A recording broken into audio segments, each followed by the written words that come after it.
Sena Rivensky jamás imaginó que terminaría adquiriendo a 3 niños blancos en una subasta del norte, mucho menos cuando los tenían con costales de yute amarrados a la cabeza como si fueran animales, a punto de ser faenados. Pero cuando el más pequeño murmuró su nombre apache a través de la tela áspera, un nombre sagrado que ningún niño blanco debería conocer, comprendió que los espíritus la habían guiado hasta Mesa de Cobre, con un propósito mucho más profundo, que intercambiar avalorios por víveres de invierno. El sol de la mañana proyectaba sombras alargadas sobre la calle polvorienta del pueblo mientras Sena dirigía su yegua pintada entre los colonos comerciantes y forasteros, reunidos para la subasta mensual. Corría el año 1887, y las tensiones entre los pueblos apaches y los nuevos asentamientos blancos eran tan ardientes como el viento del desierto de Sonora. Sena, una mujer de 32 inviernos con cabellos negros trenzados con hilos de plata y ojos del color de las nubes. Antes de la tormenta, había dejado su tierra sagrada para viajar hasta aquel puesto comercial fronterizo, movida únicamente por la escasez peligrosa de sus reservas invernales. Su esposo, un guerrero apache muy respetado, llamado Águila de Trueno, había caído bajo las balas del ejército. Hacía 3 estaciones dejándola sola en un mundo que parecía volverse más cruel, con cada luna nueva. No había llegado a Mesa de Cobre para negociar con carne humana. Sin embargo, allí detuvo su caballo, ante un espectáculo que le revolvió las entrañas, como leche agria. Sobre una plataforma de madera, 3 figuras pequeñas permanecían de pie, las manos atadas con sogas de cáñamo y costales ásperos, cubriéndoles el rostro ajustados al cuello, como si fueran sacos de maíz, listos para el traslado. El subastador, un hombre grasiento con dientes manchados de tabaco y tirantes, que apenas contenían su panza inflada, gritaba con un entusiasmo repugnante como si vendiera elixir milagroso en una feria polvorienta. Huérfanos a la venta, señores. 3 muchachitos sanos sin familia que los reclamen y bocas adicionales que alimentar. Ideales para trabajo en el campo, tareas de granero o lo que haga falta en su rancho. Su voz se alzaba sobre la plaza como el graznido de un sopilote. El precio inicial es $5 cada uno, pero si quieren llevarse el paquete completo se los dejo en 15. Así se ahorran unos centavos. El murmullo de la multitud creció. Algunos se acercaban para observar con detenimiento examinándolos como si fueran reses en una feria ganadera. Las manos de Sena se cerraron con fuerza sobre las riendas, hasta que los nudillos se le pusieron blancos contra su piel tostada por el sol. En sus 2 décadas viajando a pueblos blancos para comerciar, había presenciado muchas escenas que le hacían dudar del corazón de aquella gente de piel pálida. Pero este momento le provocó una repulsión tan honda que sintió como si tragara brasas vivas. Aquello eran niños seres humanos con espíritus, sueños y miedos, y estaban siendo vendidos como si fueran caballos o cerdos al mejor postor. El mayor de los 3 apenas lograba mantenerse de pie, su cuerpo delgado revelaba días sin comer algo decente. El del medio estaba tan quieto como un poste. Sus puñitos ocultos detrás de la espalda apretados con una furia que parecía contenerse apenas. Pero fue la figura más pequeña la que atrapó la atención de Sena como limaduras de hierro ante un imán. El más chico. No debía haber vivido más de 7 u 8 primaveras, y su cuerpo delgado temblaba tal vez por el frío, tal vez por el miedo, tal vez por el simple agotamiento. ¿Quién ofrece $5 para empezar?, gritó el subastador, su voz rasgando el aire de la mañana como machete oxidado.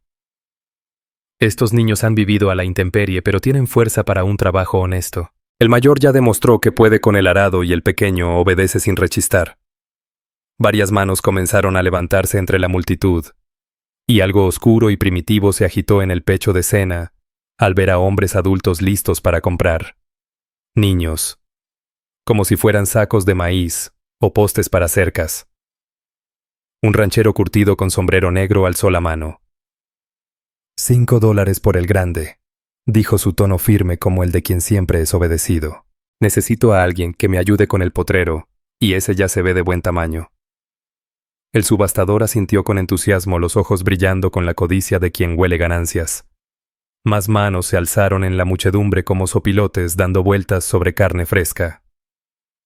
$7 por el del medio, gritó una mujer vestida con un calicó deslavado. Su rostro parecía tallado en piedra, y en la mirada llevaba cuentas como de mercado. Mi esposo necesita ayuda en la mina y este se ve que trae pelea. Los que pelean rinden más, una vez que los domas bien. La crueldad casual en su voz le heló la sangre a Senna como nieve en la sierra. Sin pensar, movió su caballo más cerca de la tarima. Fue entonces cuando lo oyó. Se coló entre el bullicio como una flecha que corta la neblina del amanecer. Una voz pequeña apagada por el saco de arpillera pero lo bastante clara como para detenerle el corazón. Senna Ravinsky. Las palabras salieron susurradas con pronunciación apache perfecta. Cada sílaba dicha con el respeto que su pueblo reservaba para los nombres de los ancestros ya idos. Todo el cuerpo de Senna se tensó como si la hubiera atravesado un rayo. Ningún niño blanco debía saber su nombre, mucho menos pronunciarlo en la lengua sagrada de sus antepasados. Siempre se había presentado como Sarah Crow cuando comerciaba en los pueblos blancos, escondiendo su verdadera identidad apache, como quien guarda un cuchillo bajo la manta. Pero este niño maniatado con la cabeza cubierta como un animal atrapado, había dicho su nombre verdadero con la precisión de quien lo aprendió de labios nativos. El subastador siguió con su trato inmundo sin notar el milagro que acababa de ocurrir. ¿Qué me dan por el más pequeño?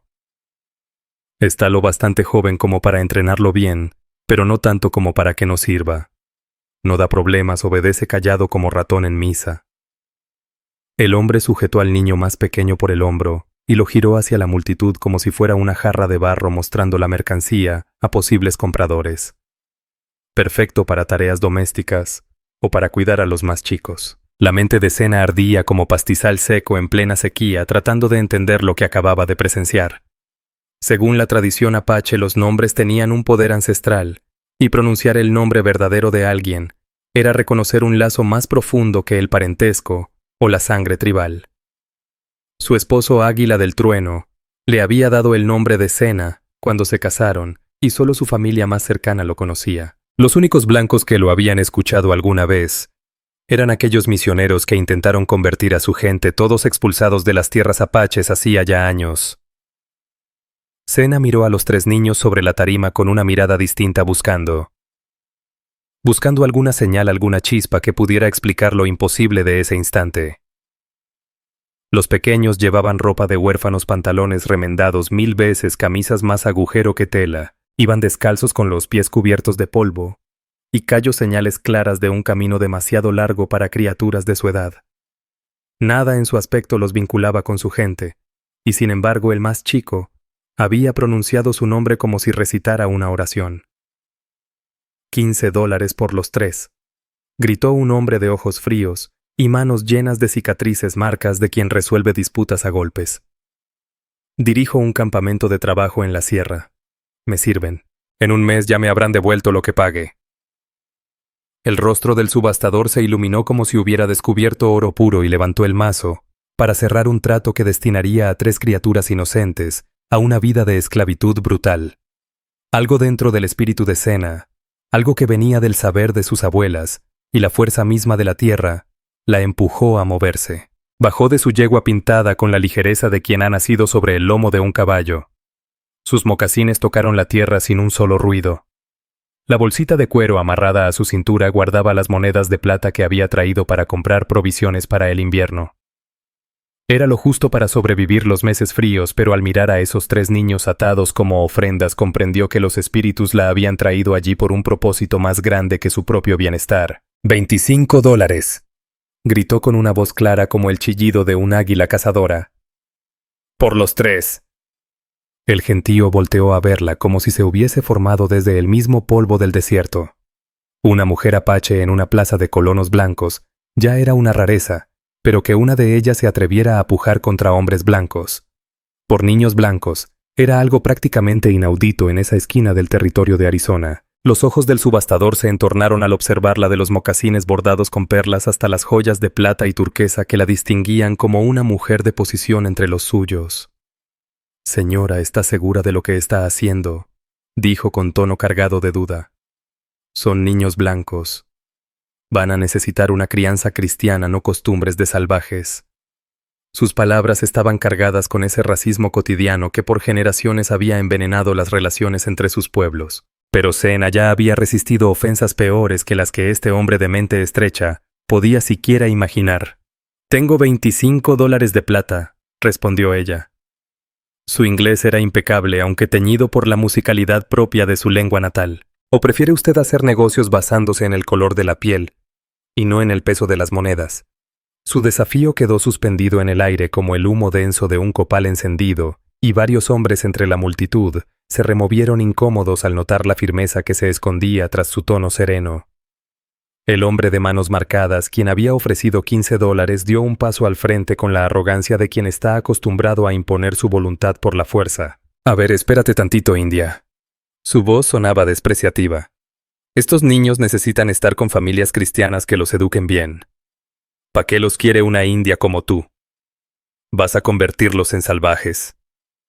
Sus palabras llevaban la crueldad automática de un hombre que jamás había cuestionado su supuesta superioridad, y algunos entre el público murmuraron en señal de acuerdo. Sena sostuvo su mirada con la calma firme de una mujer que había visto a los soldados prender fuego a su aldea, y aún así encontró fuerzas para levantarla de nuevo. «Estos niños necesitan comida, un techo y seguridad», dijo. Su voz tenía el peso de alguien que había atravesado tormentas que aquel hombre jamás entendería. «Yo puedo darles las 3 cosas. ¿Puedes tú decir lo mismo de tu campamento en la sierra? ¿O piensas hacerlos trabajar hasta que se mueran antes del próximo invierno?» Sus palabras atravesaron el aire como un cuchillo afilado cortando soga podrida. El niño más pequeño dejó de moverse. Inclinó ligeramente la cabeza como si escuchara su voz con atención. A pesar del costal de arpillera que cubría su rostro, ella sentía su mirada posarse en la suya como un rayo de sol concentrado a través de un vidrio, fuera cual fuera el lazo que los unía. Aquella conexión imposible que le había permitido pronunciar su nombre se hacía más fuerte con cada palabra que ella decía en su defensa. $30, gruñó el hombre de las cicatrices, el rostro encendido de furia por ser desafiado por alguien a quien consideraba inferior. «Y esa es mi última oferta. Estos muchachos necesitan disciplina y trabajo duro, no caricias de una mujer pagana que ni sabe cómo criar niños cristianos». Las voces entre la multitud se alzaron en murmullo aprobatorio. Muchos asentían como si estuvieran de acuerdo con su juicio. Sena metió la mano en su bolsita de cuero y comenzó a contar monedas con la misma paciencia solemne de quien realiza una ofrenda ancestral. $35 de plata, casi todo lo que poseía en la moneda de los blancos. Pero ella había aprendido hacía ya mucho que había cosas que valían más que el dinero. $35, anunció su voz recorriendo la plaza con la firmeza de un veredicto. En moneda de plata contada y lista. Levantó las monedas en alto para que todos vieran que no era un farol. La codicia del subastador superó su desprecio al fijarse en el brillo de la plata que aquella mujer morena tenía entre los dedos. $35 era mucho más de lo que esperaba conseguir por 3 huérfanos. Al final del día, el dinero valía igual sin importar quién lo ofreciera. 35. ¿Quién da más?, gritó alzando el mazo sobre el bloque de madera, como si fuera un verdugo a punto de cumplir sentencia. ¿Alguien más? Su mirada recorrió al público buscando otra oferta, pero ni siquiera el tipo con la cicatriz parecía dispuesto a subir la puja, por lo que seguramente había visto como mano de obra barata. Vendidos a una mujer apache por 35. El mazo cayó con un golpe seco que resonó en el aire caliente del desierto, como si sellara el destino. Sena sintió una mezcla de alivio y pánico recorrerle el cuerpo al darse cuenta de lo que acababa de hacer. En cuestión de minutos había pasado de querer comprar víveres para el invierno a convertirse en la protectora de 3 niños blancos, en un territorio donde ese tipo de situaciones no se veían con buenos ojos, y en el peor de los casos, se condenaban con furia abierta. El subastador hizo un gesto con impaciencia para que se acercara al estrado. «Ven a recoger tu propiedad, mujer, y quitamos los costales de sus cabezas para que veas qué fue lo que compraste». La manera en que se refirió a los niños como si fueran objetos le revolvió el estómago, pero Sena se obligó a caminar con firmeza hacia la tarima de madera. Mientras subía los escalones toscos, sentía el peso de docenas de miradas cargadas de desconfianza, clavándose en su espalda como si fueran flechas. Nadie se había retirado tras la venta. Todos esperaban ver qué saldría de ese vínculo misterioso entre una mujer apache y 3 huérfanos blancos. El aire estaba tan tenso que parecía que podía cortarse con un cuchillo. Sena sabía que lo difícil apenas comenzaba. El subastador sacó un cuchillo oxidado y empezó a cortar las cuerdas que sujetaban los costales. Mientras trabajaba, el primer costal cayó revelando al muchacho más alto. Su rostro era delgado, sucio, pero sus ojos castaños brillantes de inteligencia y su quijada firme decían que no se había quebrado del todo por la vida dura que lo trajo hasta allí. Parpadeó ante la luz del sol como un animal nocturno forzado a salir en pleno día. El segundo costal dejó ver a un niño de cabello claro y ojos verdes llenos de una rabia apenas contenida. Sus labios estaban apretados, y todo su cuerpo parecía listo para reaccionar, pelear o huir al menor cambio. Cuando su mirada se cruzó con la de Sena, ella vio en él una mezcla de temor y desafío como un lobo joven atrapado y aún con ganas de morder. Pero fue el tercero, el más pequeño, el que hizo que Sena sintiera que el aire se le atascaba en la garganta como una espina de pescado. Cuando el costal cayó de su rostro, ella se quedó mirando unos ojos del color del cielo de verano, azules como los lagos sagrados en lo alto de las montañas, donde su gente acudía a orar. Su cabello era dorado como el pasto seco del invierno, y sus facciones tan finas que parecían talladas en hueso. Pero fue su expresión lo que hizo que el corazón de Sena se detuviera por un instante. La miró con esa serenidad que solo tienen quienes reconocen a alguien entrañable del pasado, y en su carita se dibujó una sonrisa que borró de golpe la imagen de un huérfano asustado, dando paso a algo que rozaba la alegría.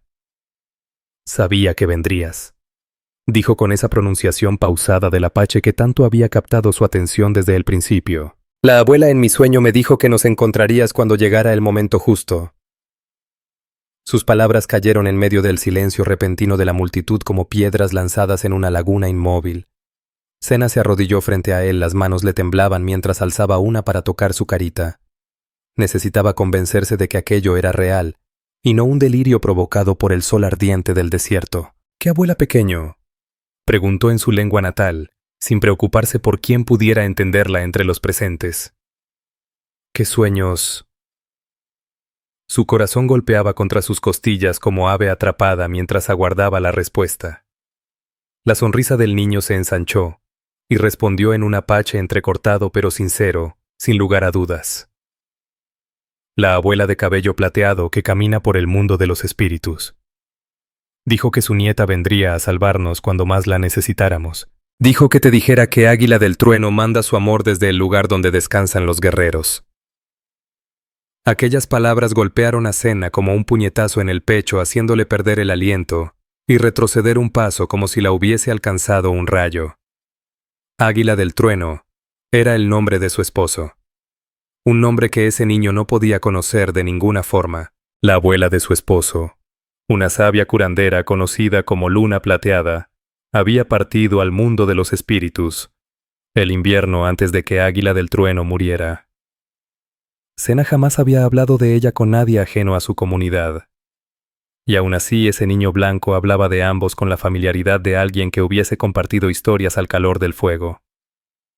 La multitud, ahora enmudecida, intuía que presenciaba algo profundo, aunque no comprendieran una sola palabra en apache. Los dos muchachos mayores observaban al más pequeño con expresiones de asombro, como si también fueran testigos de algo que escapaba a su entendimiento.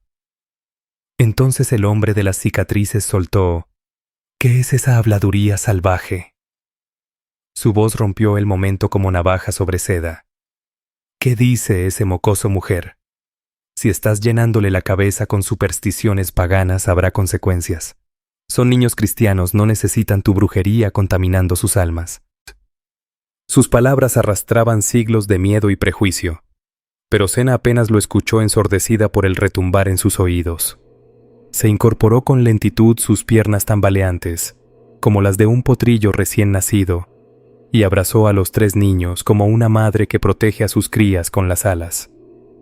El mayor, a quien más tarde conocería como Tobías, la miró con una madurez que no debería caber en un niño de 12 años. El del medio, Samuel, ya no irradiaba rabia. Ahora la observaba con una atención serena. Y el pequeño Ben, ese niño quien de alguna forma había logrado tender un puente entre el mundo espiritual y la tierra de los vivos, le tomó la mano con la confianza de quien por fin ha hallado aquello que tanto había buscado. El trayecto de regreso al territorio apache se extendía por más de 30 kilómetros de un desierto implacable, donde el sol caía como el golpe de un dios enojado, y los espejismos danzaban en el horizonte como espíritus jugando con la mente de los viajeros cansados. Sena había improvisado una parihuela con troncos de álamo y cobijas de caballo, permitiendo que los 3 niños viajaran detrás de su yegua mientras ella caminaba al lado guiándolos lejos de las miradas hostiles y las amenazas susurradas que los perseguían. Desde que salieron de la zona de Copper Mesa, los muchachos no habían pronunciado palabra. Sus ojos abiertos de par en par reflejaban el asombro de encontrarse bajo el cuidado de una mujer apache, cuya mera existencia desafiaba todo lo que les habían enseñado del mundo. Benjamín el menor iba en medio de la parihuela, con sus manitas aferradas a las correas de cuero que Sena había sujetado firmemente a la estructura de madera. Pese al vaivén áspero del improvisado trineo sobre piedras y tierra, parecía más tranquilo que sus compañeros mayores. Sus ojos azules no se despegaban de la espalda de Sena con una intensidad que dejaba claro que estaba memorizando cada uno de sus movimientos. Tobías ocupaba la parte delantera su cuerpo de 12 años tenso por la responsabilidad que sentía sobre los otros 2. Samuel en la parte trasera mantenía los ojos verdes escaneando constantemente el paisaje desértico, como si esperara que alguien surgiera detrás de cada arbusto de artemisa o piedra erosionada. La primera verdadera prueba de aquel lazo improbable ocurrió cuando se detuvieron en un manantial natural, escondido entre formaciones de arenisca roja, que se alzaban desde el suelo como los huesos de antiguos gigantes. Sena había descubierto ese oasis en su primer viaje de trueque hacia los asentamientos blancos y había guardado su ubicación en secreto, incluso de otros viajeros apaches, pues sabía que lugares así eran regalos sagrados que no se compartían a la ligera. El agua brotaba desde lo más profundo de la tierra filtrada a través de incontables capas de roca hasta salir cristalina y tan fría que dolía en los dientes. «Beban despacio», indicó Sena, mientras ayudaba a los niños a bajar de la parihuela, con las manos firmes pero suaves, guiándolos hacia el manantial. El agua del desierto es como la medicina. Si tomas demasiada de golpe te enferma, pero si tomas lo justo cura cualquier mal. Ella mostró cómo hacerlo juntando sus manos para tomar pequeños sorbos con movimientos lentos y respetuosos como quien rinde honor al espíritu del agua, que había sustentado a su pueblo por generaciones.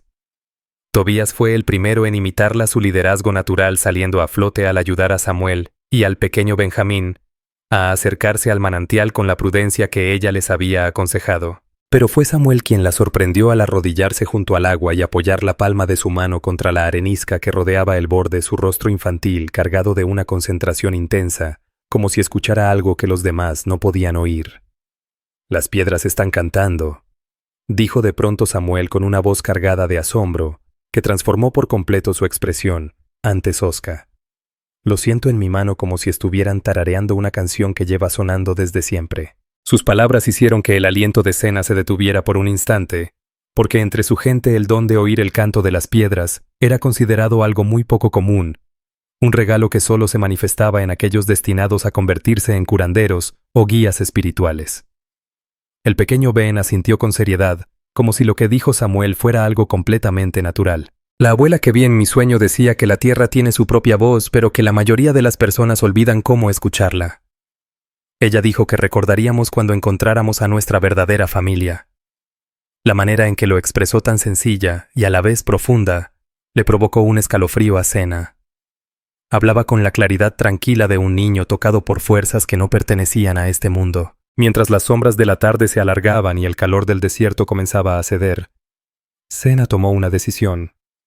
Compartiría con los niños algo que nunca antes había mostrado a ningún blanco.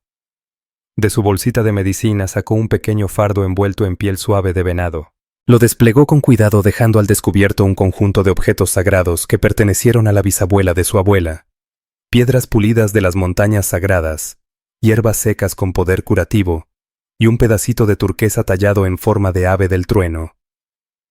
Entre mi gente comenzó su voz adquiriendo el ritmo pausado de quien cuenta leyendas. Creemos que hay almas que nacen en cuerpos equivocados o que caminan senderos que parecen alejarlos de su verdadero destino. Pero los espíritus siempre están mirando, siempre trabajando para guiar esas almas de regreso a donde pertenecen. Colocó el ave de turquesa en la pequeña palma de Ben, observando cómo cerraba los dedos sobre ella, con el respeto de quien sostiene algo sagrado. Los ojos del niño se abrieron con asombro, al sentir que la piedra irradiaba un calor suave como si encerrara un rayo de sol. Está viva, susurró con la voz cargada de asombro. Puedo sentir su corazón. Sus palabras confirmaron lo que Sena ya intuía. Aquel niño poseía una sensibilidad espiritual, que iba más allá de razas o costumbres, una conexión natural con misterios que muchos adultos jamás lograban comprender. Tobías observaba la escena con la atención seria de un hermano mayor, uno que ya había aprendido a proteger a los suyos de un mundo empeñado en dañarlos. Señora, dijo con cautela, intentando que su voz sonara más adulta de lo que era, le agradecemos lo que hizo allá, al comprarnos, y todo eso. Pero no entendemos por qué gastaría su dinero en 3 huérfanos a los que ni siquiera conocía. ¿Qué espera de nosotros? Su pregunta no era ingenua. Cargaba el peso de haber tratado con adultos que disfrazaban sus verdaderas intenciones con actos de bondad. Sena meditó su respuesta. Sabía que esos niños ya habían aprendido a desconfiar a fuerza de desilusiones. En mi cultura, dijo, por fin, creemos que los niños son regalos del Creador, seres sagrados, que llevan fragmentos del futuro en sus corazones. Cuando los vi en aquella tarima atados y encapuchados como si fueran animales, rumbo al matadero, escuché las voces de mis ancestros, diciéndome que ese momento resonaría por generaciones que aún no nacen. Hizo una pausa viendo cómo intentaban entender conceptos que contradecían todo lo que les habían enseñado sobre lo salvaje y lo civilizado. La mano de Samuel seguía apoyada sobre las piedras que cantaban junto al manantial, y en su rostro se dibujaba una expresión de ensoñación, como si estuviera recibiendo señales de otro plano. Hay algo que se mueve en el agua, murmuró de pronto apenas audible. Algo con escamas plateadas y ojos como estrellas. Los otros muchachos se inclinaron para mirar mejor, pero Sena no se movió ni un centímetro. Reconocía los indicios. Se trataba de una visión espiritual que no debía interrumpirse. ¿Qué te dice?, preguntó en voz baja cargada de respeto ante lo sagrado del momento. En su comunidad las visiones que surgían cerca del agua bendita tenían un peso especial, capaces de orientar decisiones importantes o revelar verdades ocultas del porvenir. La respiración de Samuel se había vuelto profunda y rítmica, como si estuviera en un estado de trance que le permitía ver más allá de lo visible. Dice que estuvimos perdidos, pero ya nos hallaron, pronunció con una voz firme, como si recitara un mensaje que venía de lejos. Que estuvimos rotos, pero pronto seremos enteros. Que la abuela antigua, la que cuida a Ben, ha esperado este día desde antes de que naciéramos. Sus palabras tenían el peso de una profecía. Incluso Tobías dejó de moverse y quedó atento mientras el atardecer pintaba el desierto en tonos dorados y rojizos, como si el mismo aire ardiera. Fue entonces que Sena tomó otra decisión, una que habría escandalizado a los colonos blancos de Coppermesa. Comenzó a enseñar a los muchachos los principios básicos para sobrevivir al estilo apache. Inició con la lectura de señales que el desierto ofrece a quienes conocen su lenguaje. «Ven cómo caen las sombras diferente junto a esa mata de nopal», dijo señalando una agrupación de cactus a unos 50 metros. «Eso nos dice que hay agua subterránea. Probablemente cerca si cavamos un poco». Luego alzó la mirada hacia el norte. «Y vean cómo vuelan los pájaros en círculos sobre esa formación rocosa. Están marcando el sitio de una cueva o un saliente donde podríamos refugiarnos si llega una tormenta». Sus enseñanzas eran prácticas, sí, pero llevaban esa reverencia espiritual con la que su pueblo se relacionaba con la tierra. Benito, el más pequeño, resultó ser el más atento. Absorbía los secretos del paisaje como si su espíritu ya hablara con las dunas. Apenas minutos después de las explicaciones de Sena, ya señalaba huellas en la arena, diferenciando con agudeza entre las pisadas de un conejo y las de un perro de las praderas. Su dedo pequeño delineaba las diferencias sutiles que indicaban la edad del rastro y la dirección del animal. «El conejo que dejó estas huellas está herido», comentó con certeza. «Mira cómo arrastra un poco la pata trasera izquierda. Y estas otras huellas son de un coyote que lo venía siguiendo. Pero se rindió porque el viento cambió y se llevó el olor». Su análisis fue tan preciso que a Sena se le erizó la piel. Sabía que habilidades de rastreo así solían tardar años en desarrollarse. Cuando el crepúsculo tiñó el horizonte de púrpura y plata, llegaron por fin al cañón escondido donde Sena había. Desde la muerte de Águila del Trueno, ese rincón oculto se había convertido en su refugio. La entrada escondida tras una cortina de enredaderas y arbustos floridos que brotaban de los manantiales incrustados en las paredes del cañón, era casi imposible de distinguir para quién pasara sin mirar dos veces. Dentro del cañón el sendero se abría hacia un pequeño valle protegido por árboles de álamo que daban sombra, y un arroyo cristalino serpenteaba entre orillas tapizadas de flores silvestres. Los ojos del niño se agrandaron al seguir a Sena a través del paso secreto. Su rostro reflejaba asombro. Hallar un paraíso así oculto en medio del desierto áspero era como entrar en un mundo aparte. Su hogar era un wickiup apache construido con ramas curvadas y cubierto con esteras tejidas y pieles de animales. También había levantado una pequeña construcción de adobe para guardar víveres durante los meses crudos del invierno. «Ahora este es tu hogar», dijo Sena con calma. Sus palabras llevaban el peso de una promesa sagrada. «Mientras tú decidas quedarte, estarás a salvo aquí protegido por los espíritus de este lugar y por el cariño de una mujer que ha aprendido que la familia no siempre viene de la sangre».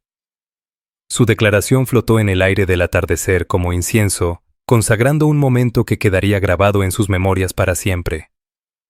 Aquella primera noche en el cañón oculto reveló aspectos de los niños que habían estado enterrados por su vida, como huérfanos subastados. Tobías mostró una habilidad natural para las tareas prácticas, ayudando a Sena a preparar la cena con la destreza de alguien que había tenido que ser útil para sobrevivir. Reunió leña con esmero escogiendo trozos que ardieran bien, y por largo tiempo, y organizó las piedras para cocinar con una precisión que hablaba de alguien que entendía cómo esos detalles podían marcar la diferencia entre el calor y el frío. Samuel los sorprendió al revelar un talento para la música que había estado dormido durante sus años en instituciones. Cuando Sena le ofreció una flauta apache tallada en caña hueca, la sostuvo como si se tratara de oro puro. Sus dedos encontraron los agujeros con una gracia instintiva. La melodía que emergió de aquel instrumento sencillo era de una belleza que erizaba la piel, una canción sin palabras que parecía encerrar la soledad de su pasado y la esperanza de lo que aún no conocía de su destino. Pero la aportación de Benjamín, el más pequeño, fue quizá la más extraordinaria de todas. Mientras se sentaban alrededor del fuego tembloroso, con el estómago lleno de estofado de conejo y los corazones empezando a abrirse a la idea de pertenecer, él empezó a hablar de sus sueños como quien comenta sobre el clima. Según su relato, la abuela espíritu que lo había guiado hasta Sena no había terminado con sus advertencias. «Dice que vienen problemas», anunció con voz clara como si no llevara sobre sus hombros el peso de sus palabras. «Hombres con placas y armas que no entienden que el amor puede atravesar los muros que la gente levanta entre diferentes tipos de familias. Dice que tendremos que ser fuertes y astutos, y que debemos confiar unos en otros, sin dudar si queremos seguir juntos». Sus palabras recorrieron el grupo como un viento helado porque todos sabían en lo más hondo que su visión era real. Aquella noche Sena no durmió. Permaneció acostada sobre sus mantas escuchando el sonido de la respiración de los niños, mientras las brasas se apagaban lentamente junto al fuego que los había reunido. Tobías emitía pequeños sonidos mientras dormía como si hasta en sus sueños siguiera librando batallas invisibles. Samuel respiraba hondo y con calma como si la música que había tocado le hubiera espantado a los demonios que le rondaban el alma. Pero lo que más intrigaba a Sena era el sueño de Benjamín, porque incluso dormido, parecía estar conversando con presencias que no se veían. Sus labios se movían despacio sin sonido, como si recibiera mensajes del otro mundo. Al amanecer, enfrentaron su primera prueba como una familia inusual. Un grupo de guerreros apaches llegó a la entrada del cañón atraído por el humo de su fogata y deseoso de saber quién se había instalado en lo que ellos consideraban territorio de la tribu. Sena reconoció al jefe del grupo, José Pluma de Cuervo, un líder respetado que había conocido a su esposo y que miraba con legítima desconfianza la presencia blanca en tierras apache después de haber visto promesas traicionadas una y otra vez. «Olvidada, hermana», dijo Pluma de Cuervo con formalidad, sus ojos oscuros posándose en los 3 niños blancos que se mantenían muy cerca del costado de Sena. «Oímos que habías llevado cautivos del asentamiento blanco, pero no esperábamos encontrarte criando a estos niños como si fueran tus propios cachorros». Su tono era mesurado, pero Sena reconoció la tensión que venía de toda una vida de confrontación entre su pueblo y la gente representada por los 3 pequeños. Fue Benjamín quien dio un paso al frente antes de que Sena pudiera hablar. Su figura menuda quedó empequeñecida ante los guerreros a caballo, pero su voz se alzó clara y firme al dirigirse a Pluma de Cuervo en un apache torpe pero genuino. Gran jefe de guerra, no somos cautivos, sino hijos que encontraron a su verdadera madre. Los espíritus han hablado y pertenecemos a Sena Rivensky, así como las águilas pertenecen al cielo. Sus palabras cargadas de esa cortesía formal, que los niños apaches aprendían desde chicos, dejaron a los guerreros en un breve silencio sorprendido. Pluma de Cuervo bajó de su caballo manchado y se arrodilló para ponerse a la altura del rostro de Benjamín. Observó con cuidado los rasgos del niño, con la intensidad de quien intenta resolver un misterio. Niño Blanco, dijo al fin con un matiz de asombro en su voz, hablas nuestra lengua con respeto y tratas a los mayores con la dignidad debida. ¿Quién te enseñó esas cosas? Su pregunta iba más allá de la simple curiosidad. Era una prueba que definiría si esos niños podían ser aceptados dentro del tejido social apache con sus reglas, su historia y sus espíritus. La abuela que camina entre los sueños, respondió Benjamín, sin vacilar sus ojos azules, enfrentando la mirada del jefe con una franqueza que no temblaba. Ella me dijo que las palabras llevan fuerza y que el respeto hacia los guerreros y los mayores es la primera ley para vivir en armonía con los espíritus que habitan esta tierra. Su respuesta mostró un entendimiento profundo de los valores apache, algo que superaba la enseñanza de vocabulario o frases. Hablaba de un vínculo espiritual que desdibujaba las fronteras entre culturas y razas. Las pruebas continuaron durante toda la mañana mientras Cuervo Gris y sus guerreros observaban con atención a los niños cómo se desenvolvían con Sena, cómo se integraban poco a poco a la vida dentro del entorno apache. Vieron a Tobías colaborar reparando una parte del Wiki-Up que había sufrido daños por las lluvias recientes.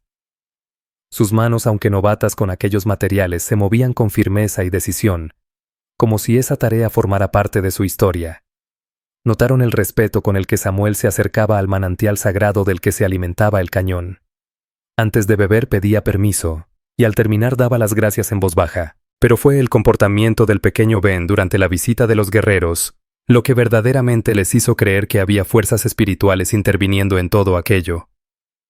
Cuando Cuervo Gris realizó una breve ceremonia para honrar a los espíritus del cañón, el niño participó con la naturalidad de alguien que hubiera sido criado en las costumbres apaches. Su voz menuda se unió al canto ritual con una precisión que dejó atónita incluso a Sena, justo mientras el sol descendía hacia una conversación que marcaría el rumbo de su familia no convencional. Hermana, dijo Cuervo Gris, en voz baja con el rostro curtido, mostrando la gravedad del liderazgo. Lo que has hecho no tiene precedentes en la memoria de nuestro pueblo. Niños blancos criados como apaches aprendiendo nuestras costumbres, hablando nuestra lengua. Puede verse como una profanación o como un milagro según quien lo mire. Hizo una pausa escrutando su rostro en busca de dudas o titubeos. Ya he hablado con los espíritus, respondió Sena. Su voz cargaba la tranquilidad de quien ha recibido señales del más allá. Ellos me han mostrado que estos niños son un regalo enviados para sanar heridas que por generaciones han dividido a nuestros pueblos. Son puentes entre dos mundos, y su presencia aquí forma parte de algo más grande que apenas comenzamos a comprender. Sus palabras llevaban el peso de una revelación habladas con tal certeza que Cuervo Gris asintió con lentitud, reconociendo que había fuerzas actuando más allá de la voluntad humana. La decisión del jefe de guerra llegó tras un largo silencio meditativo, como si estuviera sopesando elementos que solo él podía entender. Te apoyaremos en esto, dijo al fin. Sus palabras resonaban como un decreto tribal. Pero debes saber que vendrán pruebas que pondrán a prueba no solo tu determinación, sino también la fuerza de los lazos que estás formando con estos niños blancos. Tal vez los espíritus te los hayan entregado, pero será responsabilidad de ustedes demostrar que este vínculo sirve al bien mayor de ambos pueblos. Su advertencia era a la vez bendición y carga, reconociendo el significado espiritual de lo que estaba ocurriendo, pero también los desafíos prácticos que se avecinaban. Esa misma noche, mientras los niños se reunían junto al fuego, para escuchar a Sena relatar leyendas tradicionales apaches sobre el coyote embustero y el primer despertar de los seres humanos hacia el mundo de la luz, el pequeño Ben compartió una reflexión que sin que nadie lo supiera, en ese momento resultaría ser profética. La abuela había dicho que mañana comenzarían las lecciones más duras. Él lo dijo en voz baja, pero con una claridad que parecía salir de un conocimiento ancestral. Las que nos enseñarán a mantenernos firmes cuando intenten romper nuestra familia.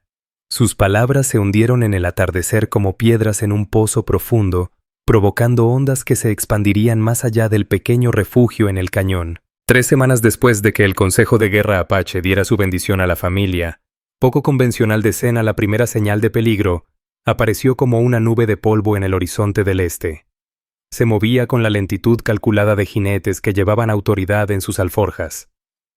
El pequeño Ben fue el primero en verlos desde su puesto habitual sobre la formación de piedra rojiza que custodiaba la entrada del cañón. Sus ojos jóvenes pero entrenados supieron contar a los hombres y reconocer el brillo de las insignias que reflejaban la luz de la mañana, como si anunciaran desgracias.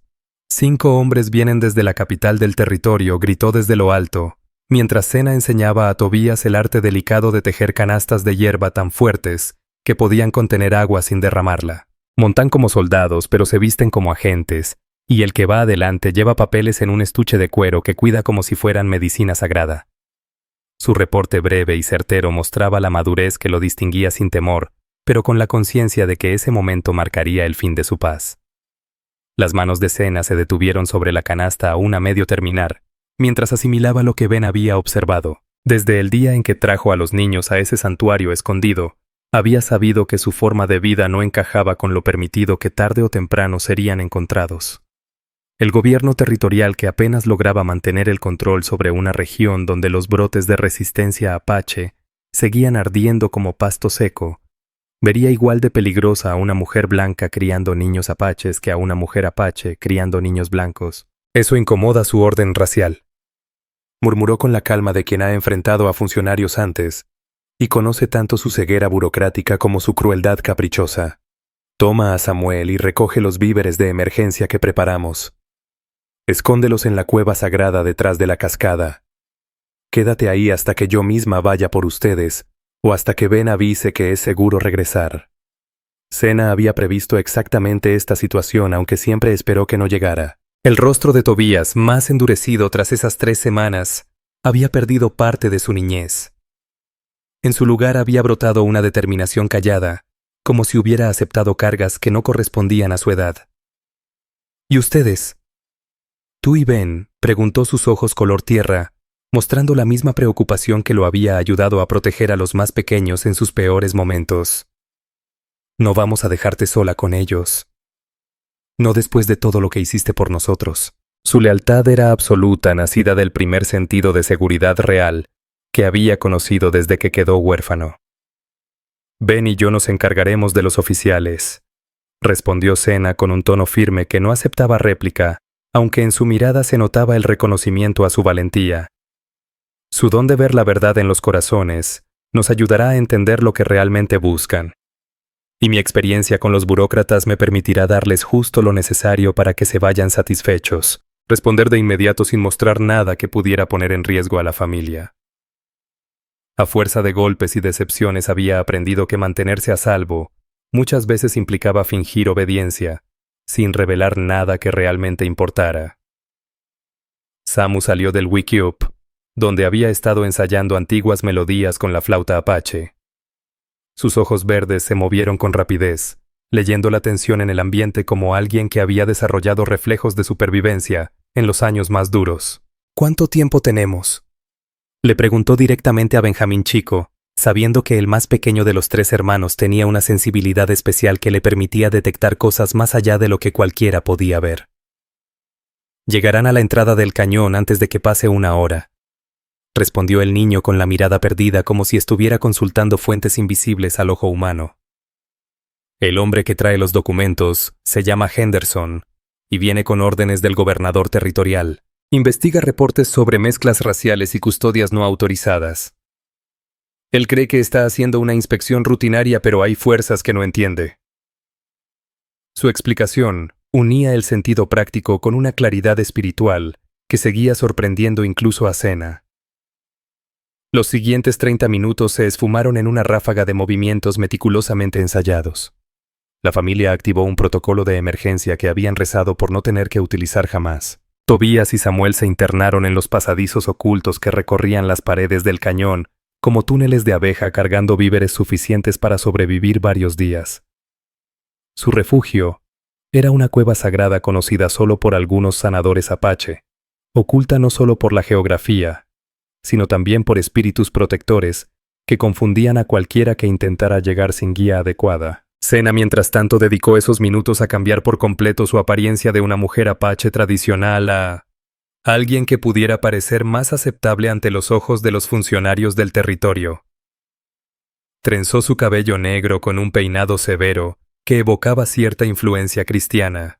Se puso un vestido simple como los que se veían en cualquier asentamiento fronterizo, y escondió sus joyas nativas sustituyéndolas por una cruz de plata lisa que había pertenecido a un misionero que años atrás intentó sin éxito convertir a su comunidad.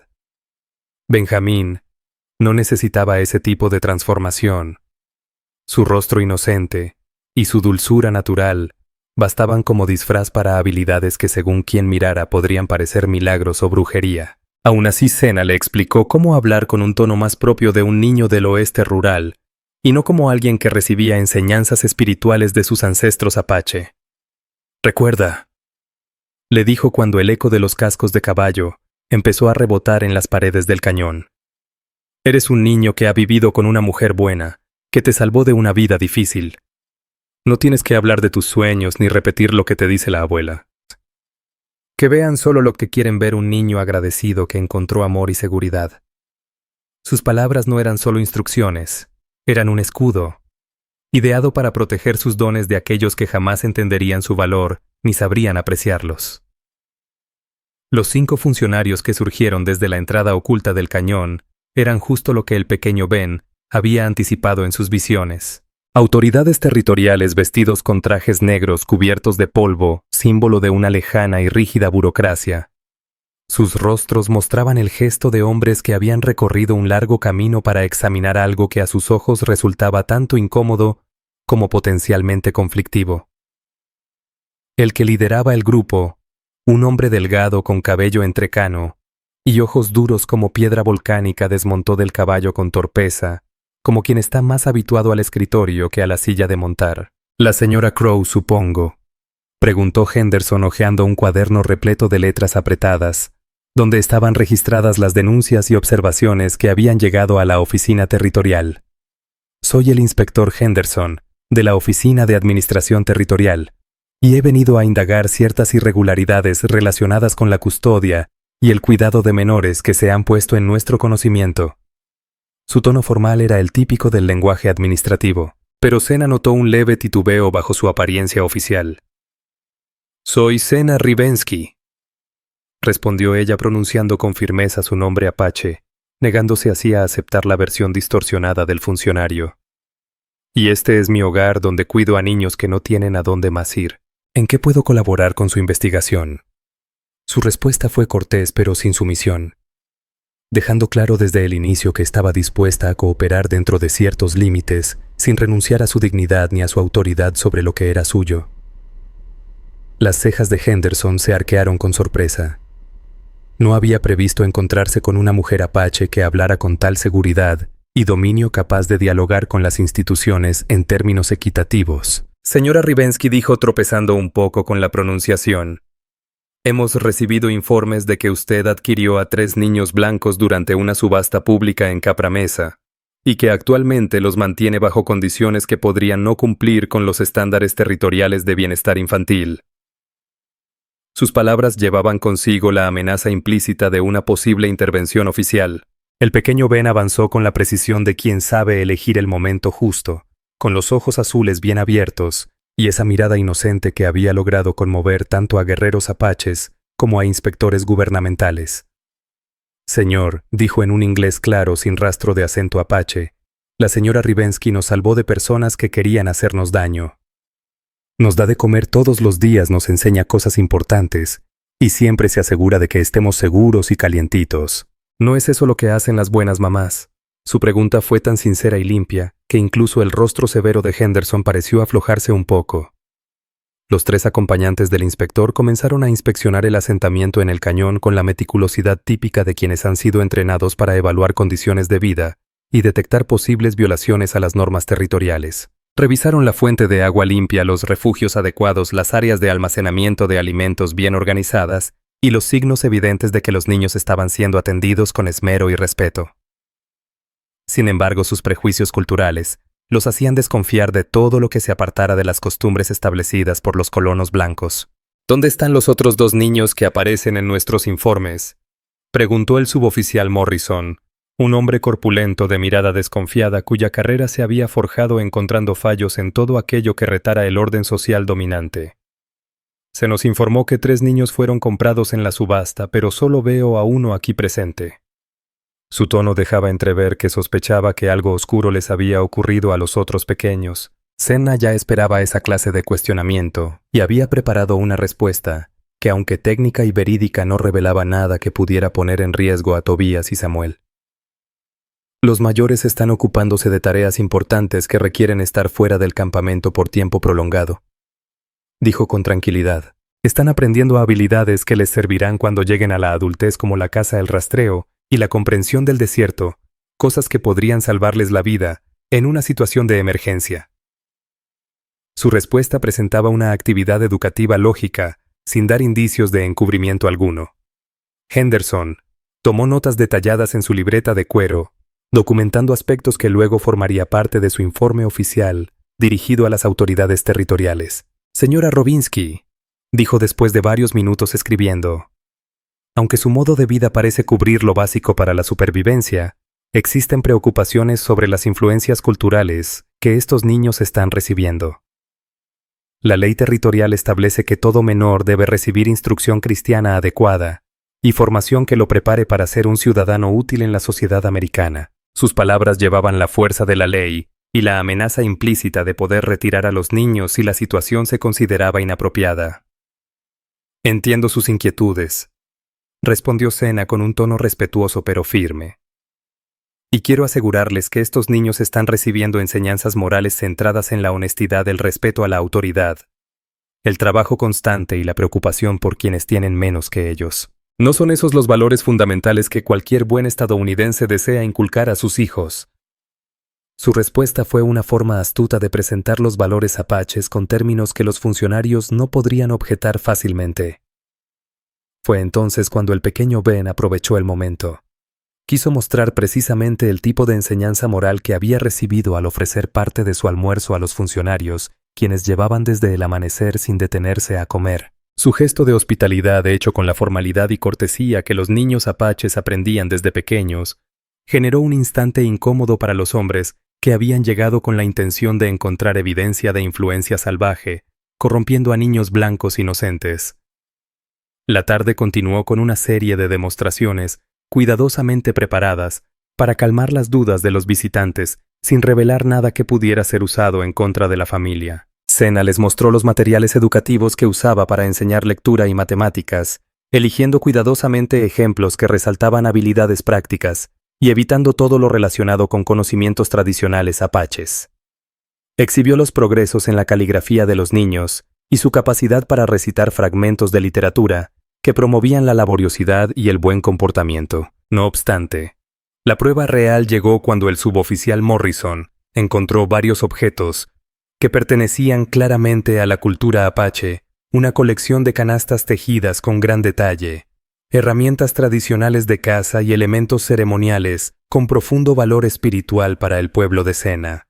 Sus ojos brillaron con la satisfacción del que cree haber hallado pruebas que confirman sus ideas preconcebidas sobre los peligros de mezclar razas. ¿Qué hacen estos objetos paganos en un sitio donde se cría a niños cristianos?, exclamó Morrison con esa indignación moral de quien ve sus prejuicios reafirmados por lo tangible. ¿Cómo podemos estar seguros de que estos niños no están siendo adoctrinados con supersticiones salvajes y enseñados a rechazar los valores civilizados que los convertirían en ciudadanos útiles para esta nación? Sus preguntas no buscaban respuestas sinceras, sino acorralar a Senna hasta obtener confesiones que justificaran quitarle la custodia. La respuesta de Benjamín pequeño dejó ver la comprensión profunda que había cultivado en esas semanas viviendo entre 2 mundos, Esas cosas eran de la familia de la señora Rivensky, explicó con el tono simple y directo de quien le explica lo obvio a adultos que no lo captan. Ella las guarda porque le recuerdan a personas que quiso mucho y que ya no están, como cuando alguien conserva la Biblia de su abuela o el reloj de bolsillo de su papá. Me dijo que recordar lo bueno de los que ya no están nos ayuda a ser mejores personas. Con sus palabras transformó aquellos objetos tradicionales apaches de supuestas amenazas culturales a reliquias personales llenas de afecto y memoria. La inspección de Henderson se prolongó hasta el atardecer. Anotó cada detalle del asentamiento en el cañón con una minuciosidad propia de quien sabe que todo puede volverse evidencia. Midió los cuartos, probó la calidad del agua, revisó el almacenamiento de alimentos para evaluar si era suficiente, y observó a Benjamín en busca de señales de desarrollo moral y progreso académico. Cuando el sol comenzaba a esconderse y los funcionarios se preparaban para partir, Henderson pronunció lo que bien podría tomarse como un veredicto condicionado. Señora Rivensky, dijo con tono solemne, su voz respaldada por la autoridad del gobierno territorial, aunque el cuidado que brinda a este niño parece adecuado en cuanto a sus necesidades físicas inmediatas, existen preocupaciones serias sobre el impacto a largo plazo de su actual entorno educativo y cultural. Se detuvo a revisar sus anotaciones antes de continuar con esa frialdad metódica que caracteriza a los comunicados oficiales. Por lo tanto, prosiguió Henderson, recomiendo que se permita la continuación de este arreglo durante un periodo de prueba de 3 meses, en los que se deberá mostrar un progreso claro en preparar a este niño para integrarse eventualmente a la sociedad estadounidense. Además, deberá presentar a los otros 2 niños para su inspección oficial dentro de los próximos 30 días, así como proporcionar registros de su educación y desarrollo moral. Las condiciones impuestas parecían razonables en apariencia, pero abrían la puerta a futuras intromisiones. Después de que los caballos se alejaron y sus cascos se diluyeron en el crepúsculo del desierto como un trueno lejano, Sena y Benjamín se sentaron junto al fuego observando las brasas. Pensaban en todo lo que venía. La inspección había salido mejor de lo que se habían atrevido a esperar, pero en la naturaleza condicionada de su victoria, implicaba que vendrían pruebas aún más difíciles en las semanas y meses siguientes. La abuela dice que esto apenas fue la primera prueba, murmuró Benjamín con voz tranquila. Sus ojos azules reflejaban el vaivén de las llamas mientras compartía los mensajes espirituales que aún le llegaban en sueños. Dice que los hombres que vinieron hoy eran mensajeros no enemigos verdaderos, pero que el peligro real se está juntando como nubes antes de la tormenta. Hay gente en la capital del territorio que ve a nuestra familia como un obstáculo para sus planes, explicó con serenidad, como quien relata hechos inevitables y no suposiciones. Quieren mantener a los blancos y a los apaches separados para siempre. Esa noche, mientras Tobías y Samuel salían del refugio en silencio, las palabras de Benjamín flotaban en el aire como una advertencia ancestral. Para entender lo ocurrido aquel día, la familia convocó un consejo alrededor del fuego con la intención de analizar los nuevos escenarios que se abrían frente a ellos. Los muchachos, curtidos por su tiempo en el cañón, no solo habían aprendido a sobrevivir y a comprender otra cultura, sino que habían desarrollado una mente estratégica necesaria para defender a esa familia atípica que intentaban sostener frente a las fuerzas que querían quebrarla. Tenemos que ser más listos que ellos, reflexionó Tobías. Con apenas 12 años, trataba de asimilar tensiones que habrían abrumado a cualquier adulto. Nos quieren dividir porque les parecemos una amenaza a su forma de ver el mundo. Entonces tenemos que demostrar que valemos más unidos que separados, que todo lo que hemos aprendido los unos de los otros nos ha hecho mejores. Sus palabras mostraban el temple de un líder en formación, alguien que había asumido el cuidado de sus compañeros como una misión. Por su parte, Samuel expresó una visión más espiritual durante la reunión con una voz cargada de algo más profundo que intuición. La música que fluye en este lugar me dice que formamos parte de algo más grande. No somos solo una familia queriendo seguir junta. Sus ojos verdes brillaban con una convicción serena. Somos como las primeras notas de una canción que podría sanar la herida entre 2 pueblos que llevan demasiado tiempo peleados. Pero las canciones se rompen si los músicos no cuidan el tiempo ni la armonía.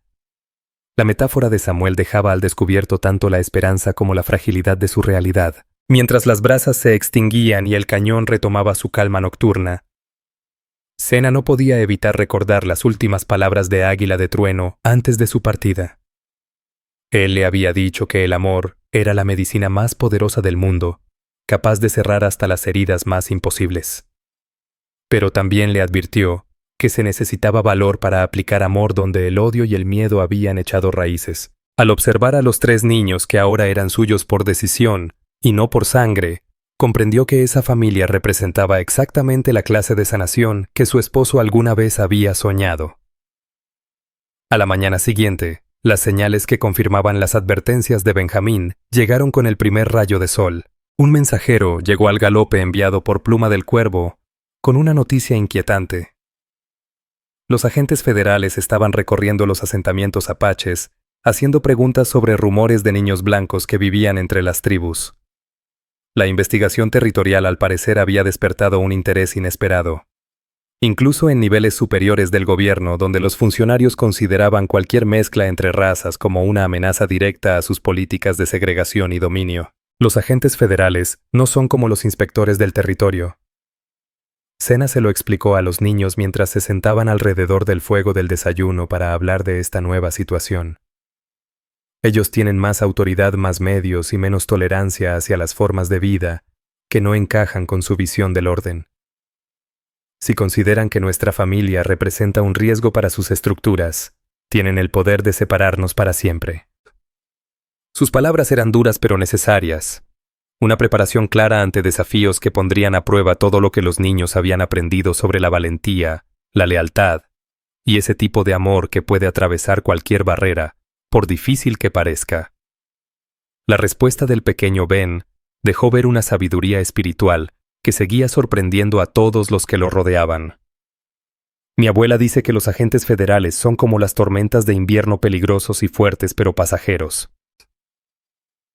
Dice que si recordamos quiénes somos y confiamos en lo que nos une de verdad, podemos resistir cualquier cosa que hagan esos hombres con insignias y papeles.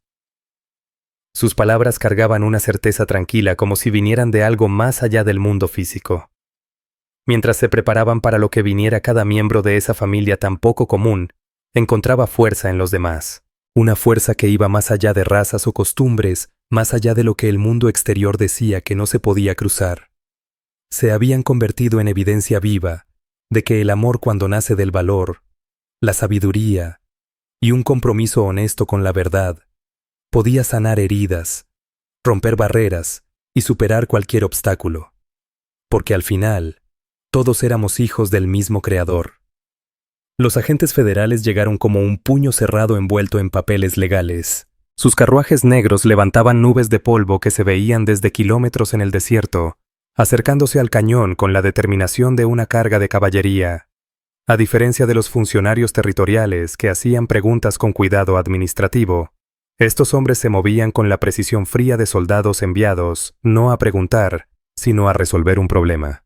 La visión del pequeño Ben, regalo de otro mundo, les había dado 3 días de ventaja. Tiempo justo para activar el plan más arriesgado de todos, aquel que los salvaría, o acabaría con todo lo que habían construido. El agente Marcus Blackwood bajó del primer carruaje con la elegancia tensa de quien se ha hecho una carrera, desarmando cualquier estructura que desafiara al poder federal. Su uniforme gris metálico perfectamente almidonado hablaba de alguien que veía en la disciplina militar no solo una obligación profesional, sino una filosofía personal. Sus ojos pálidos recorrían el asentamiento en el cañón, como si ya supiera lo que quería encontrar. Detrás de él, otros 4 agentes bajaron en silencio como sombras con cuerpo. Sus manos descansaban sin prisa sobre las armas enfundadas, la última palabra en cualquier discusión con el gobierno. «Señora Rivensky», anunció Blackwood con voz firme, «tenemos asuntos pendientes». El sonido metálico de la autoridad, que no admitía discusión alguna, retumbó como un eco seco en la tierra. «Soy el agente Blackwood del Buró Federal de Asuntos Indígenas, y estoy aquí para ejecutar una orden de retiro inmediato de 3 menores que han sido extraídos ilegalmente de la custodia correspondiente y colocados en un entorno que representa riesgos graves para su desarrollo físico y moral». Con gesto ceremonioso extrajo de su portafolio de cuero un conjunto de documentos sellados con timbres oficiales y firmados por altos mandos, esas armas de papel que los burócratas federales sabían usar con más precisión que cualquier fusil o cañón. Sena salió de su choza con el vestido ceremonial que la identificaba como mujer de prestigio entre los suyos. Sus joyas de plata y turquesa brillaban bajo la luz del sol vespertino, como si llevara una armadura forjada directamente desde el corazón de la tierra. Había elegido enfrentar esa amenaza como líder apache, no como una mujer de frontera, buscando aprobación en ojos blancos. Comprendía que su única posibilidad era obligarlos a ver la magnitud de lo que intentaban desmantelar. Agente Blackwood respondió con la cortesía formal que exigía la diplomacia apache incluso ante la agresión descarada. Sea bienvenido a mi hogar como lo dicta la costumbre. Pero debo informarle que los niños que busca no son prisioneros ni rehenes. Son miembros amados de una familia que ha sido forjada por lazos más sólidos que la sangre o las leyes. Si desea llevárselos, tendrá que explicar de qué forma la autoridad federal supera las obligaciones sagradas del amor y la protección. Cada palabra suya cargaba el peso no solo de su creencia personal, sino también de una herencia milenaria. Los ojos pálidos de la gente se entornaron mientras asimilaba esa respuesta inesperada. Venía preparado para la resistencia, sí, pero no para ser enfrentado con un lenguaje que lo convertía de salvador en agresor. Señora Rivensky, dijo su tono endureciéndose como hierro enfriado. La ley federal no reconoce obligaciones sagradas que permitan que niños blancos sean criados fuera de la civilización cristiana por personas cuyas prácticas culturales son esencialmente incompatibles con los valores estadounidenses. Los menores serán trasladados a centros adecuados, donde recibirán educación apropiada y guía moral. El eco de su voz sonó con la misma rigidez que una sentencia judicial. En ese instante Ben apareció con la puntualidad perfecta que ya parecía parte de su esencia. Su pequeña mano se deslizó dentro de la de ella en un gesto que comunicaba más que cualquier argumento jurídico sobre la naturaleza del vínculo entre ellos. Pero el niño que se plantó ante el agente Blackwood no era el mismo pequeño encantador que había desviado sospechas territoriales 3 semanas atrás. Este Ben emanaba una autoridad espiritual que parecía alterar el aire a su alrededor. Sus ojos azules reflejaban una profundidad que sugería estar en contacto directo con fuerzas ajenas a cualquier jurisdicción del gobierno. Agente Blackwood. El niño de 7 años habló con la precisión solemne de quien dicta una resolución oficial. Mis hermanos y yo hemos conversado sobre su llegada y hemos decidido que no cooperaremos con ningún intento de separar a nuestra familia. Aquí hemos encontrado nuestro verdadero hogar, y ningún documento del gobierno puede cambiar la realidad del amor que ya vive en nuestros corazones. Sus palabras cargadas de una convicción adulta hicieron que los federales se removieran incómodos en su lugar. Antes de que Blackwood pudiera decir una sola palabra frente a aquella resistencia inesperada, Tobías y Samuel salieron de entre las sombras con la firmeza de guerreros que aceptan su última batalla. La semana transcurrida desde la inspección territorial los había transformado. Dejaron de ser simples sobrevivientes ocultos para convertirse en jóvenes decididos a defender aquello que les daba sentido. Tobías avanzaba con la seguridad de quien había aprendido el arte ancestral de las armas apaches, mientras que la presencia de Samuel vibraba con una armonía que parecía hacer cantar las piedras del cañón. «No nos vamos a ningún lado», declaró Tobías con voz firme, a pesar de sus apenas 12 años, como si el dolor lo hubiera obligado a convertirse en hombre mucho antes de tiempo. Pueden arrastrarnos encadenados si tienen el valor, pero no lograrán que olvidemos quiénes somos, ni que traicionemos a la mujer que nos salvó cuando el mundo nos dio la espalda. Su desafío era total, alimentado por la clase de valentía que nace cuando ya no se tiene nada que perder. El acto de Samuel fue tan inesperado como propio de él. Sacó su flauta apache y comenzó a tocar una melodía que recogía en cada nota la esencia misma de su lucha. El sonido triste y profundo rebotaba en las paredes del cañón, como si las voces de los antepasados despertaran desde el polvo. El ambiente se volvió sagrado, tan profundo que algunos de los agentes, sin darse cuenta, se quitaron el sombrero como si hubieran entrado en una iglesia sin techo. La reacción del agente Blackwood dejó al descubierto el error fundamental de los burócratas federales al tratar con ese lugar y con esos niños. «Muchachos», dijo con ese tono condescendiente que algunos adultos usan cuando creen que están frente a niños desorientados, «ustedes no entienden la gravedad de su situación.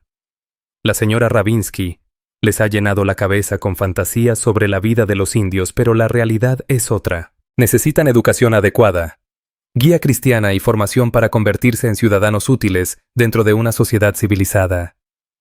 Sus palabras demostraban que era completamente incapaz de ver la transformación espiritual que ya había sucedido. Pero fue Benjamín, el más pequeño, quien dio la respuesta más contundente con la calma de quien simplemente explica lo evidente a alguien que se niega a entender. Agente Blackwood dijo con una serenidad firme: «Usted habla de civilización como si solo pudiera existir en edificios de madera y piedra con personas que se parecen y piensan igual. Pero nosotros hemos aprendido que la verdadera civilización vive en el corazón, y que el amor es la única ley que vale la pena seguir». Sus palabras desarmaron cualquier argumento que los agentes trajeran consigo. El enfrentamiento escaló cuando Blackwood dio la orden de llevarse a los niños por la fuerza, decisión que desencadenó algo que nadie esperaba.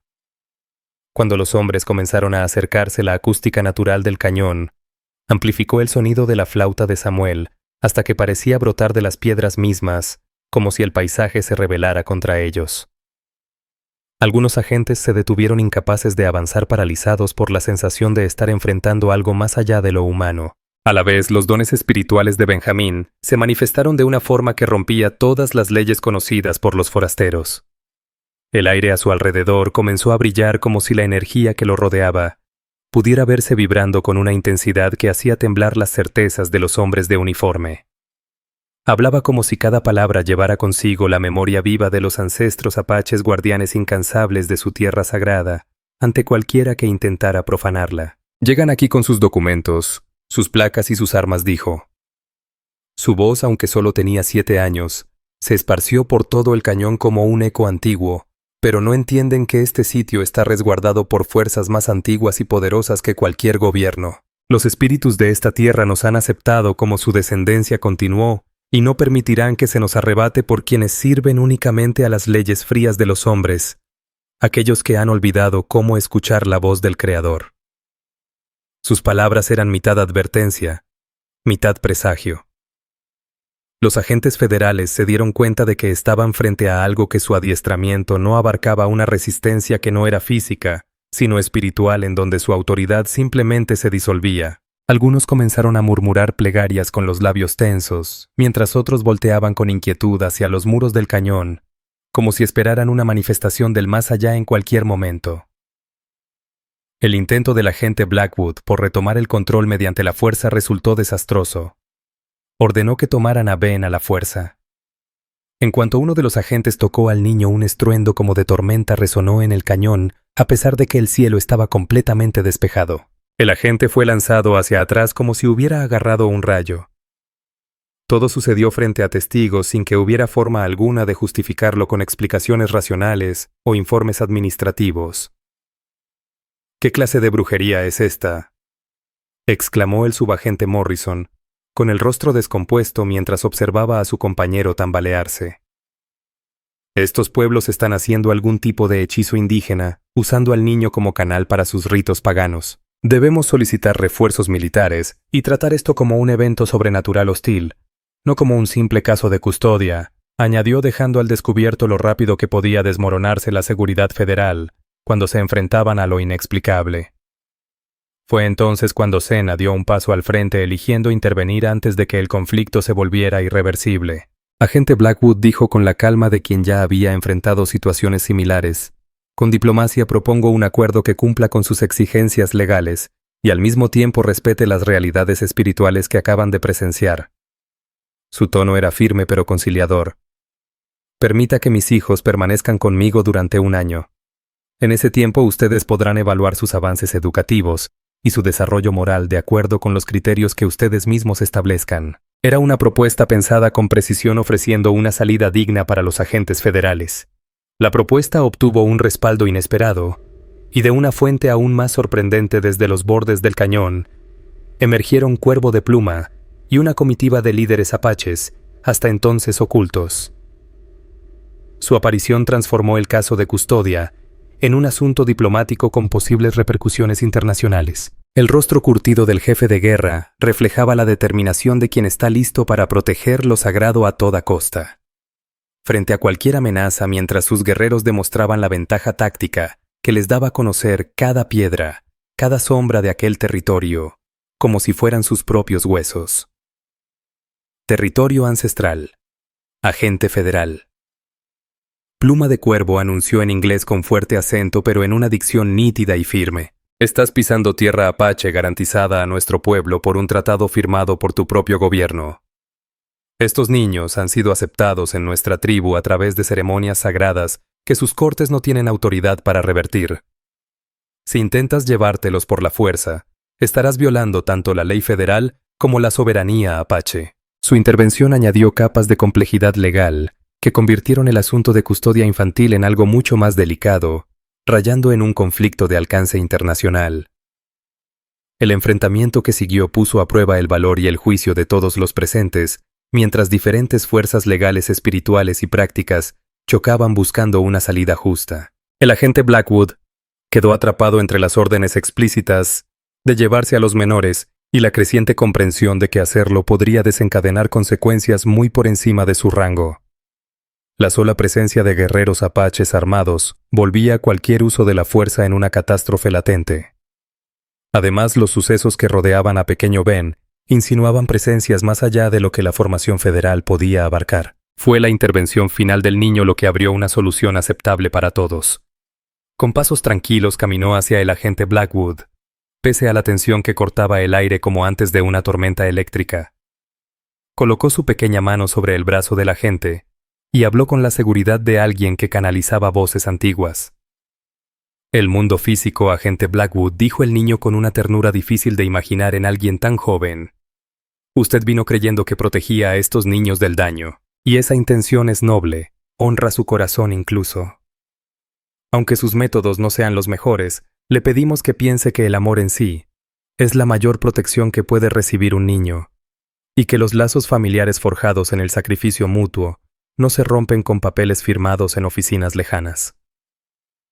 Sus palabras atravesaron incluso el blindaje burocrático. La resolución que surgió de aquel cruce no dejó a nadie totalmente satisfecho, pero alcanzó compromisos suficientes para evitar una tragedia y conservar lo esencial de aquello que hacía a esa familia digna de ser defendida. El agente Blackwood aceptó un acuerdo provisional. Los niños podrían quedarse con Sena durante un año bajo la condición de inspecciones trimestrales que comprobaran su avance educativo y desarrollo moral, según las normas federales. Sena se comprometió a que los niños recibirían enseñanza en lectura, escritura, matemáticas e historia estadounidense suficiente para permitirles integrarse a la sociedad general, si así lo deseaban al llegar a la mayoría de edad. El trato también estipuló visitas regulares de supervisores educativos acreditados, quienes documentarían los avances de los niños y recomendarían ajustes si fueran necesarios en su entorno de aprendizaje. Cuando los agentes se retiraron con sus documentos redactados con delicado equilibrio, el cañón se sumió en una calma agotada tan frágil como la escarcha del amanecer. El enfrentamiento había dejado al descubierto tanto la solidez de sus lazos familiares como la vulnerabilidad constante de su existencia en un mundo que aún rechazaba los acuerdos que desafiaban lo establecido. Esa noche, mientras rodeaban el fuego procesando lo vivido durante el día, cada integrante de esa familia tan poco convencional comprendía que habían ganado una batalla, pero no la guerra. Habían desafiado límites de raza y cultura que por generaciones parecían imposibles de cruzar. La aceptación a regañadientes por parte del gobierno federal no vino sin condiciones ni vigilancia, complicando aún más su cotidianidad. Sin embargo, también les brindó una capa de protección legal que antes no existía. La abuela lo interpretó como una prueba necesaria. El pequeño Ben, con ese tono directo que ya era conocido por todos, comentó: «Es algo que teníamos que enfrentar y superar antes de pasar a la siguiente etapa de lo que vinimos a hacer en este mundo. A veces hay que luchar no para ganar del todo, sino para obligar al enemigo a darse cuenta que vencerte les costará más de lo que están dispuestos a pagar». Esa sabiduría suya, más espiritual que estratégica, ofrecía una perspectiva para comprender el valor de aquella victoria parcial. La reacción de Tobías fue otra muestra del crecimiento que había desarrollado junto a los demás durante esas pruebas compartidas. «Hoy demostramos algo importante», reflexionó con esa mente lógica que lo convertía en un líder natural. «Les dejamos claro que no somos un grupo de personas revueltas que se encontraron por azar sino una familia verdadera con una fuerza real que nace de cuidar de verdad unos por otros. Y eso no se puede legislar. Ni siquiera la burocracia más estricta podía borrar eso. Su pensamiento resumía la esencia de lo que habían logrado. Samuel por su parte lo expresó como sabía con música. Una melodía nueva surgió de su flauta hilando los sentimientos y memorias de aquel enfrentamiento con la autoridad federal, convirtiendo el conflicto en una celebración de lucha y supervivencia. Las notas de su flauta viajaban por el cañón, llevando la promesa de que su historia no terminaba ahí. Aún quedaban aventuras por vivir. Aquella familia ya había demostrado que el amor podía atravesar obstáculos que parecían imposibles. 6 meses después del enfrentamiento con las autoridades que estuvo a punto de deshacerlos, ocurrió algo que transformó aquella victoria frágil en algo parecido a un triunfo. La inspección trimestral no llegó con funcionarios sospechosos, sino como una comitiva organizada y encabezada por una presencia que lo cambiaría todo. La profesora Margaret Whitman descendió de su carruaje modesto, con la seguridad de quien ha pasado décadas, desafiando los discursos establecidos sobre raza, cultura y civilización en las tierras del norte. Su reputación como etnóloga de Harvard la precedía. Había viajado más de 3.000 kilómetros tras recibir informes sobre una mujer apache que estaba criando a niños blancos usando métodos tradicionales indígenas mezclados con educación típica del norte fronterizo. Su llegada marcaba un cambio. Ya no era vigilancia estatal hostil, sino una investigación académica dispuesta a documentar los logros de esa familia, en lugar de buscar motivos para aniquilarla. Tras ella, caminaban 2 asistentes cargando cámaras, libretas y aparatos científicos diseñados para registrar, no para juzgar. Señora Rivensky, anunció la profesora Whitman, con una voz firme, la de alguien cuyas credenciales académicas le habían abierto puertas por todo el mundo intelectual. No vengo como enviada de la burocracia federal, sino como científica. Estoy aquí para comprender y documentar lo que ustedes han logrado. Parecía un ejemplo extraordinario de crianza intercultural exitosa. Su reputación había llegado a círculos académicos que la veían como un hito con el potencial de transformar la manera en que se entiende la adaptación humana y la construcción familiar. Las palabras de la profesora llevaban implicaciones que iban mucho más allá del momento presente. Sena la recibió con la cortesía formal que dictaban los usos apaches, aunque por dentro no dejaba de sorprenderse ante los inesperados giros que su historia había dado desde hacía 6 meses. En aquel entonces, agentes del gobierno habían intentado disolver su familia por medio de la fuerza y amenazas legales, pero ahora eran emisarios del ámbito intelectual, quienes querían analizar y quizá hasta celebrar lo que habían logrado. La ironía no escapaba a quien había pasado años navegando entre las tensiones raciales del norte del país. El pequeño Ben salió de la choza ceremonial, donde había estado practicando oraciones tradicionales apaches, junto con cantos cristianos que Sena incorporaba para cumplir con las normas educativas federales. Su aspecto había cambiado notablemente desde aquel enfrentamiento con el agente Blackwood. Su cuerpo, antes frágil, mostraba ahora señales de buena alimentación, mientras que sus ojos azules mantenían esa profundidad misteriosa que lo hacía parecer marcado por algo más allá de lo visible. Su reacción inmediata al ver a la profesora Whitman revelaba el mismo discernimiento espiritual que seguía guiando a su familia en medio de situaciones complejas. La profesora trae medicina distinta a la de los agentes que vinieron antes, comentó Ben con su tono directo y pausado. Su voz infantil cargaba una sabiduría que solía desconcertar a los adultos que lo escuchaban. Ella busca comprender, no controlar. Quiere saber, no dominar. La abuela que guía mis sueños dice que esta mujer es el comienzo de algo que se extenderá mucho más allá de nuestro cañón, añadió. Su juicio resultaría más certero de lo que nadie esperaba, algo que se haría evidente en las semanas siguientes. La metodología de la profesora Whitman contrastaba radicalmente con la de anteriores investigaciones oficiales. Se acercó a la situación con una curiosidad metódica propia de quien observa sin imponer conclusiones.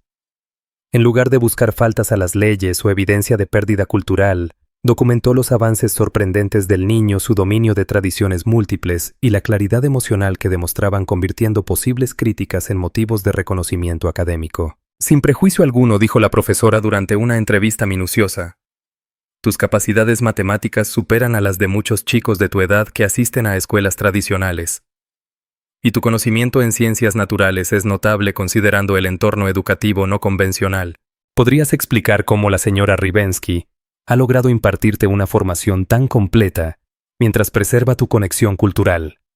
Su pregunta revelaba una genuina sed de conocimiento, no desconfianza burocrática. El muchacho ya de 13 años había madurado de manera visible durante aquellos meses de estabilidad. Su mente brillante florecía gracias a la enseñanza paciente de Sena en equilibrio con las raíces y costumbres apaches, métodos de enseñanza que fomentaban el aprendizaje a través de la vivencia directa en lugar de la repetición mecánica. Sena nos muestra que todo en el mundo está entrelazado, respondió con la seguridad de alguien cuya formación fue tanto práctica como reflexiva. Así, cuando exploramos el mundo vegetal, también abordamos las matemáticas al calcular las estaciones de cultivo y los rendimientos de cosecha. Al estudiar a los animales comprendemos la geografía a través de sus rutas migratorias y las necesidades de sus hábitats. Su contestación reflejaba un nivel educativo refinado que desafiaba las ideas comunes sobre la enseñanza en tierras fronterizas. La evolución artística de Samuel había alcanzado niveles que sorprendieron incluso a la profesora Whitman, quien gracias a sus amplios recorridos conocía distintos enfoques culturales para el arte. Las composiciones del joven de 14 años integraban ahora cantos tradicionales apaches, con estructuras armónicas europeas dando vida a obras híbridas sin precedente en el panorama cultural del oeste americano. Su destreza para plasmar vivencias emocionales en lenguaje musical llamó la atención de músicos de regiones lejanas, interesados en desentrañar sus métodos innovadores. Este joven representa una síntesis extraordinaria de tradiciones culturales diversas, escribió la profesora Whitman en su diario, el cual más tarde formaría parte de su influyente ensayo académico sobre educación intercultural. Sus composiciones demuestran que la creatividad florece cuando los niños tienen acceso a múltiples visiones culturales, en lugar de quedar confinados a un único enfoque tradicional. La profundidad emocional y la madurez técnica de su obra rivalizan con la de músicos profesionales formados en conservatorios durante años. Su análisis terminaría por influir en círculos académicos que dictaban políticas educativas.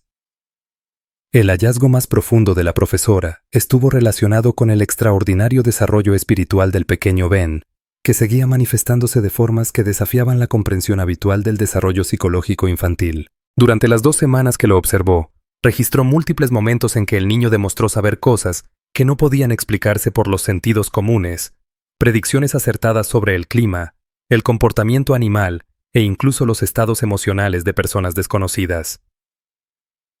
Este niño posee lo que mis colegas europeos clasificarían como inteligencia intuitiva excepcional. La profesora Whitman se lo confió a Sena durante una charla vespertina junto al fuego en el cañón. Su capacidad de captar patrones ocultos y conexiones sutiles sugiere un desarrollo cognitivo que va más allá de las categorías educativas convencionales. Las instituciones académicas podrían beneficiarse enormemente de estudiar sus formas de aprendizaje y los factores del entorno que han contribuido a sus dones asombrosos. Su interés científico era auténtico, no explotador. La transformación del estatus legal de la familia comenzó cuando los informes preliminares de la profesora Whitman llegaron a círculos académicos y políticos, con influencia suficiente para cuestionar las decisiones burocráticas federales. Gracias a los informes detallados que Sena elaboró sobre el desarrollo académico excepcional del niño, así como a su formación profesional, y las redes institucionales con las que contaba sus aliados, lograron argumentar que su particular estructura familiar no era una infracción, sino una muestra de innovación social. En lugar de aparecer con órdenes judiciales, el regreso inesperado del agente Blackwood al cañón trajo consigo una disculpa formal del gobierno federal y una nueva documentación que reconocía oficialmente la tutela de Sena como un experimento educativo legítimo. El tono de respeto en su voz contrastaba radicalmente con su actitud anterior y reflejaba los cambios de política impulsados por la influencia de la profesora Whitman dentro de la Administración Federal para Asuntos Indígenas. Señora Rivensky, anunció el agente federal con una seriedad que no había mostrado en su primera visita. Me han dado instrucciones de informarle que sus métodos educativos y la forma en que ha formado esta familia han sido reconocidos como un modelo exitoso de desarrollo infantil intercultural. El gobierno desea ofrecerle apoyo oficial para que continúe con la tutela, incluyendo recursos económicos para materiales educativos y la posibilidad de colaborar con instituciones académicas interesadas en estudiar su enfoque innovador. Sus palabras eran una reversión total de la postura hostil que había mostrado el gobierno en el pasado. La reacción del niño ante esa inesperada victoria mostró la madurez y sabiduría que ambos habían cultivado a través de cada desafío. En lugar de festejar como si hubieran vencido al sistema, centraron su atención en las responsabilidades que implicaba su nuevo papel como referente para otras familias que enfrentaban dificultades parecidas. Hay que recordar que nuestra verdadera victoria no está en esos papeles, ni en la aprobación del profesor. Reflexionó el niño con una claridad forjada en la experiencia compartida. Nuestra verdadera victoria fue habernos encontrado y construir algo que nos ayudó a ser mejores de lo que éramos. Lo demás es el mundo apenas dándose cuenta de lo que nosotros ya sabíamos en el corazón. Sus palabras resumían con simpleza y profundidad el núcleo de todo su camino juntos. Samuel expresó lo que sentía sobre todo lo ocurrido a través de una nueva composición musical que llamó Cantos del Reconocimiento, una obra compleja que entrelazaba los temas de sus batallas, su crecimiento y las esperanzas que llevaban por dentro. La melodía combinaba elementos de la música tradicional apache, con estructuras de la música clásica europea, dando vida a algo nuevo, que no pertenecía del todo a ninguna cultura, pero que honraba a ambas.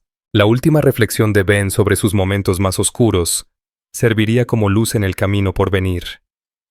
La abuela dice que nuestra historia en realidad apenas comienza, comentó el niño con la misma calma que lo había caracterizado, y que lo que aprendimos sobre el amor que rompe fronteras puede ayudar a que otras familias también se encuentren. Ella dice que las victorias más importantes a veces son aquellas que le muestran a los demás lo que se puede lograr cuando uno deja de temer a las diferencias y empieza a celebrar cómo el amor puede sanar un mundo herido.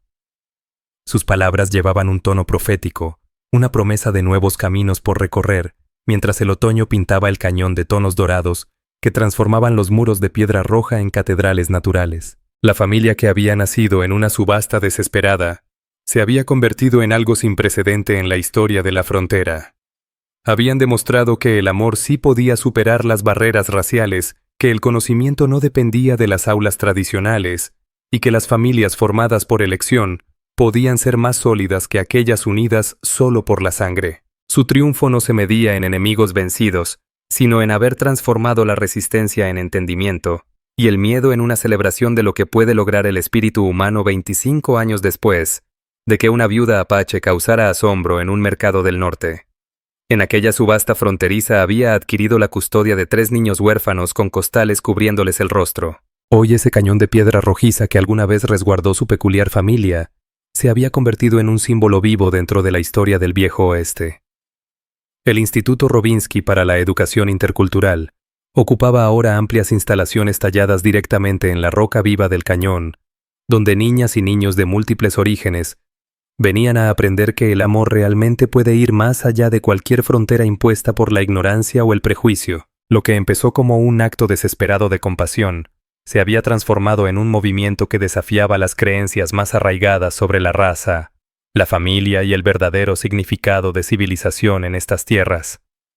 Bayas Robinsky, hoy de 37 años y portando el apellido que eligió en honor a la mujer que le dio su destino, se colocó frente a los delegados reunidos en la Conferencia Territorial de Educación como director académico del instituto. Sus manos endurecidas por el tiempo pero firmes como cuando sobrevivía en su niñez huérfana, guiaban ahora proyectos pedagógicos que eran estudiados y aplicados en otros territorios del oeste.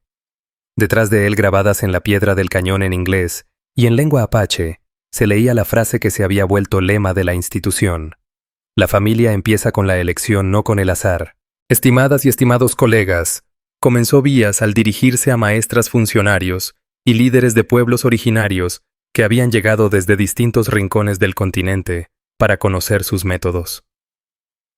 Cuando me preguntan cómo nuestro instituto ha logrado preparar a jóvenes para una ciudadanía activa, sin perder el respeto a la diversidad cultural, les hablo de un niño de 7 años que supo el nombre apache de mi madre adoptiva antes de que ella lo pronunciara.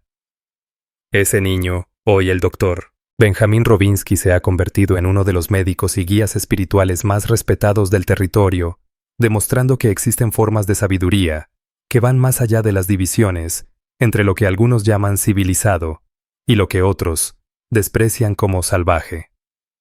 Sus palabras llevaban la fuerza de lo vivido, reforzadas por años de resultados tangibles. El doctor Benjamin Robinsky salió de la clínica del instituto donde había estado atendiendo a una niña navajo que había sido traída desde tierras lejanas por su familia, buscando ayuda para crisis nerviosas que la medicina convencional no había podido tratar. A sus 32 años, el pequeño Ben conservaba esa mirada azul intensa y la percepción espiritual que desde niño lo hacían distinto. Pero los años de formación médica sumados a las enseñanzas curativas de la tradición apache habían transformado aquellas señales de la infancia en habilidades concretas que salvaban vidas con frecuencia. Su manera innovadora de combinar ciencia médica con sabiduría ancestral había atraído el interés de estudiantes de grandes universidades que querían comprender el secreto detrás de sus altos niveles de éxito. La niña que atendí hoy me recuerda a mí mismo cuando tenía su edad. El doctor Robinsky se dirigió a los delegados reunidos con ese mismo tono sereno y directo que, según decían, siempre había tenido desde niño al hablar de lo que observaba. Ella escucha voces que le hablan en idiomas que no pertenecen a este mundo físico, y su familia teme que esté maldita o que tenga alguna deficiencia mental. Pero yo he aprendido que a menudo estos niños están bendecidos con formas de percepción que enseñan más de lo que parece. Las estructuras tradicionales fallan en reconocer o cultivar ese tipo de entendimiento. En nuestro instituto hemos creado entornos de aprendizaje que valoran tanto la disciplina científica como la sensibilidad espiritual, lo que ha permitido formar generaciones capaces de desenvolverse en la sociedad convencional, sin cortar el vínculo con fuentes más profundas de sabiduría. Su explicación desafiaba las suposiciones más comunes sobre salud mental y educación. La contribución de Samuel Robinsky a la asamblea llegó a través de una presentación musical que mostró el nivel artístico alcanzado cuando se permite a los niños combinar tradiciones culturales en lugar de obligarlos a elegir solo una. A sus 34 años, y considerado uno de los compositores más innovadores del territorio, había creado un repertorio que tejía música ceremonial, apache, estructuras clásicas europeas, patrones rítmicos africanos, aprendidos de esclavos liberados, que se unieron a su comunidad, y melodías populares mexicanas, que había absorbido de los basiros, que trabajaban en los ranchos de la región. Su composición más reciente, Cantos del Cañón Multicolor, estaba siendo interpretada por orquestas en ciudades del este. Críticos culturales la elogiaban como una expresión artística verdaderamente estadounidense. La sesión vespertina del Congreso se centró en el programa más debatido y a la vez más exitoso del instituto, la integración de niños provenientes de familias en conflicto abierto entre sí. Niños apaches cuyos padres habían muerto en ataques de caballería compartían aula con hijos de oficiales del ejército cuyos padres habían fallecido en emboscadas apaches. A su vez, antiguos esclavos estudiaban matemáticas junto a los hijos de veteranos confederados que habían emigrado al oeste tras la guerra civil.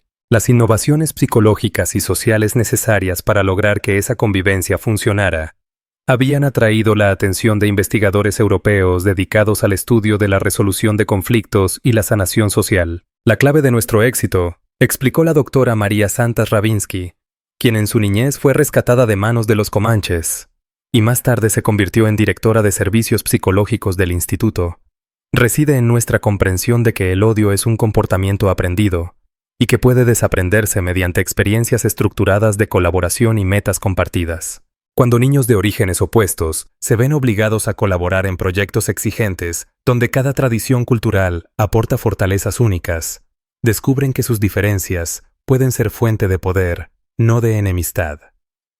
Su metodología fue registrada en publicaciones académicas que más tarde influirían en políticas gubernamentales de reconstrucción postconflicto.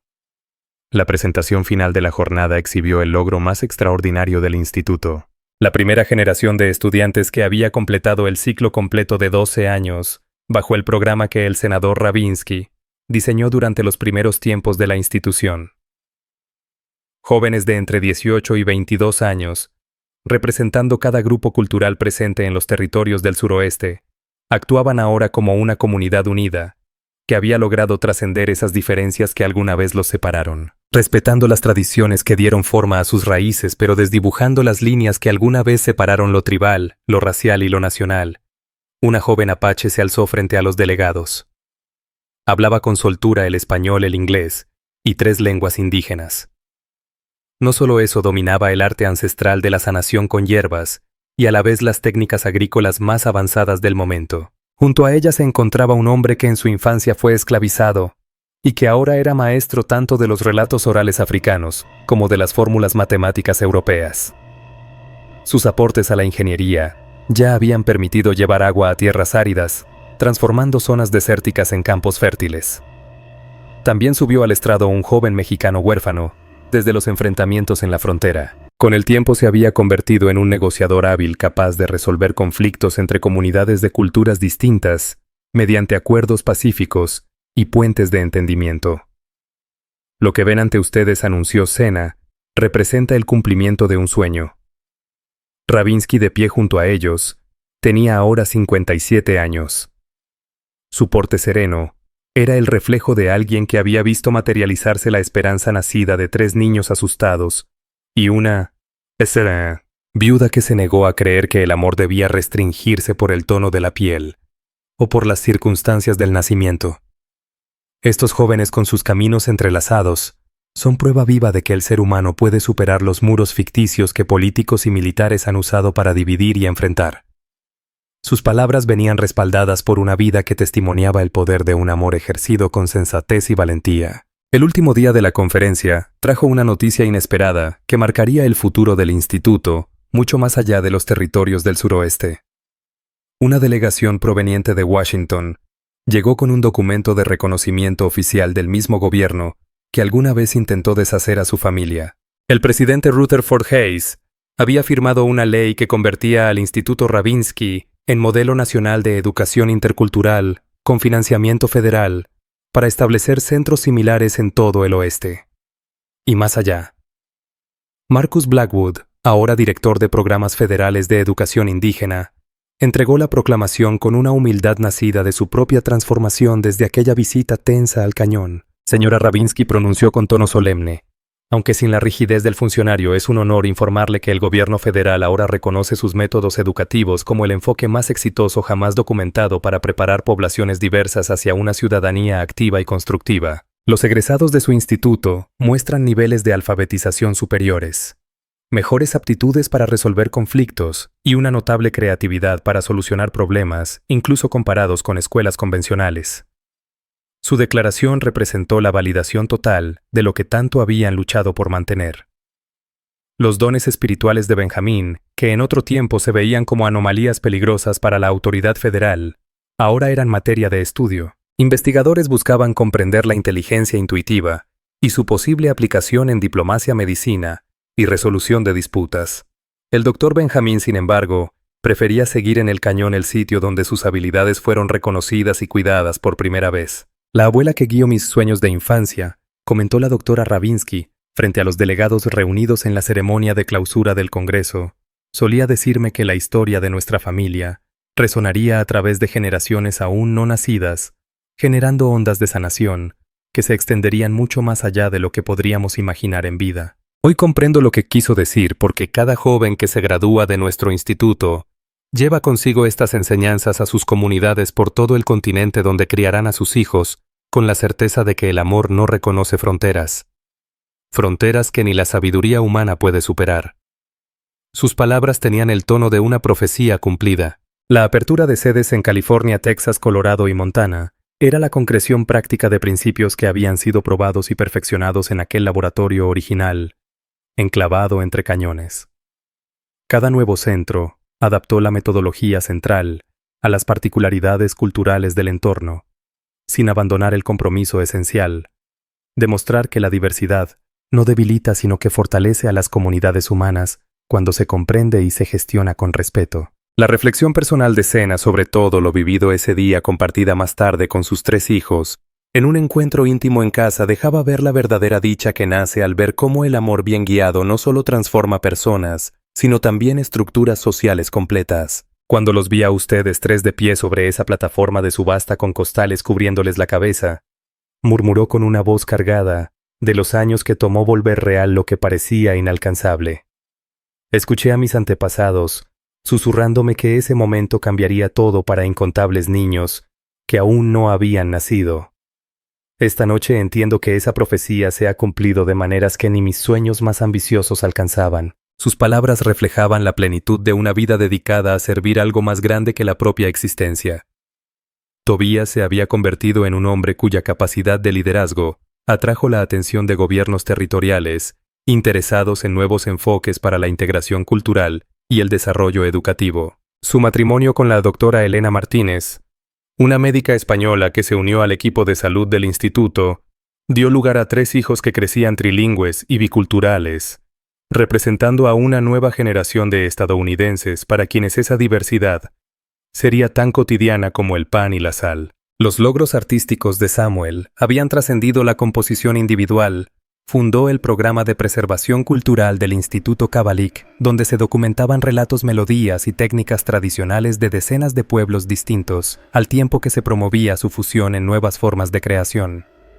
Su trabajo influyó directamente en el surgimiento de un movimiento artístico propio de este país, una corriente que abrazaba la pluralidad como base de una estética común. El doctor Benjamín, por su parte, había transformado su práctica médica en un centro integral de sanación que recibía a pacientes de todos los rincones del continente.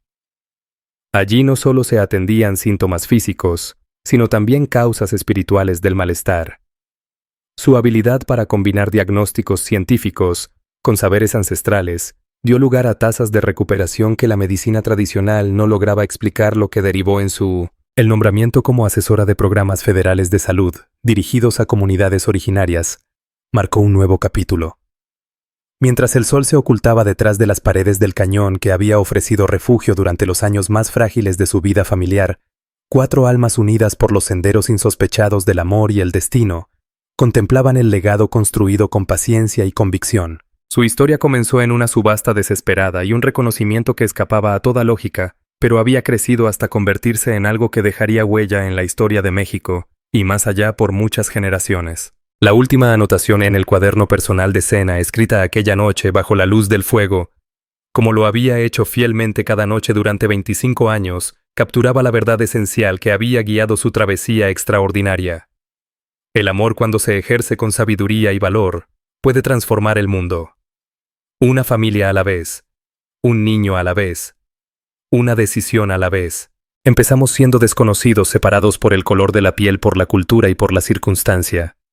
Pero hoy somos la prueba viva de que el espíritu humano no reconoce fronteras cuando hay voluntad para cruzarlas.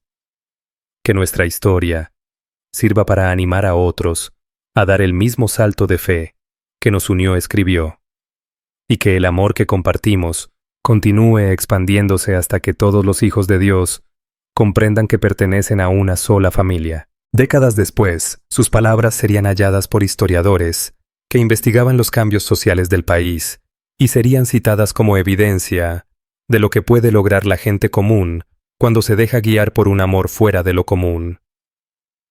Aquella noche, mientras las estrellas surgían sobre el cañón, su resplandor alcanzaba el instituto, donde niños de docenas de culturas diferentes dormían tranquilos bajo el mismo cielo desértico. Sus sueños estaban poblados de caminos que sus antepasados ni siquiera pudieron imaginar.